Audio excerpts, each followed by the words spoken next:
You're watching your local election headquarters. An ABC4 News Town Hall Special, America in Crisis, a positive path forward.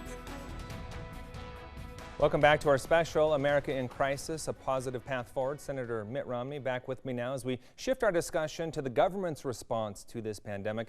Senator Romney, I'd like to get your response or your take on how the government responded. Let's start with the president. How would you rate his job that he has done in responding to this crisis? Well, you know, the administration did some things well and some things not as well. Part of that, of course, is just at the beginning, there was a great deal of fog. We didn't really know what the COVID-19 crisis was going to look like, how the disease progressed. China dragged its feet on providing us the information we needed. The president was right to close off travel from China and eventually to close it off from Europe as well. The places where the administration, I think, had some failures were in the areas of providing personal protection equipment. It's really unfortunate that we didn't have a bigger stockpile of what was needed to provide face masks and gowns for our healthcare workers, nor did we have a supply chain in our own country to be able to manufacture those things. It also took us way long to start testing our people. And then you may recall the CDC at the very beginning said that wearing masks was not going to be very helpful. Well, it turns out we now think wearing masks is perhaps the most important single thing you can do. Contact tracing, we didn't get going with that until way down the road. So, you know, there were a lot of mistakes, but some things that were done properly.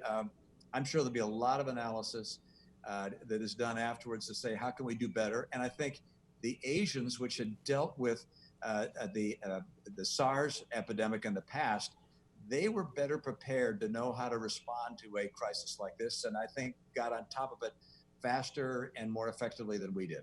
What about the states? We saw an array of different responses. Do you believe that's how it should have been handled? Whether one state took it, you know, a completely different way than others, that was the right way to go about it?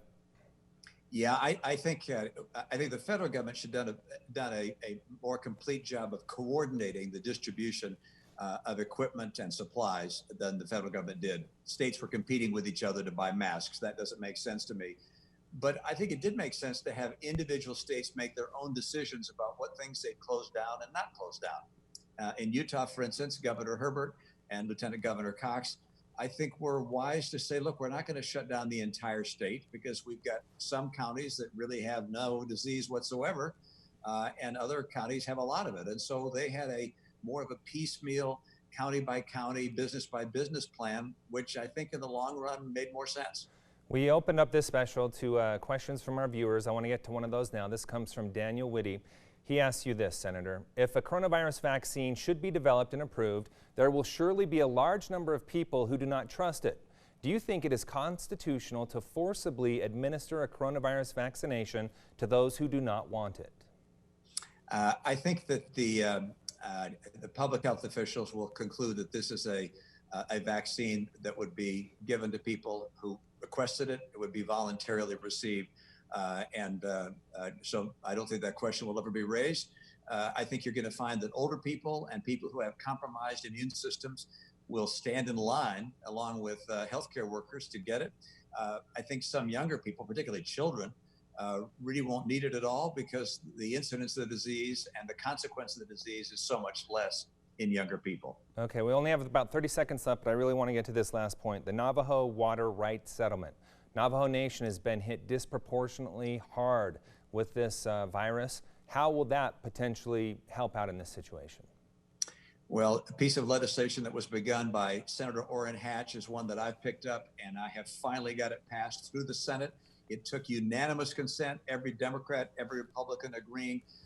The Navajo Nation gives Utah disputed water rights, and we in the federal government and partially the state give Utah some funding so that we can get water and sewer to the homes of the people of the Navajo Nation. Half of the people in the Navajo Nation in our state don't have running water. That's something we're going to fix. All right, thank you, Senator. Coming up on America in Crisis, a positive path forward. Senator Romney made headlines after he shared photos of himself marching with Black Lives Matter protesters in Washington, D.C. His answer to calls for police reform and the end of racial injustice next.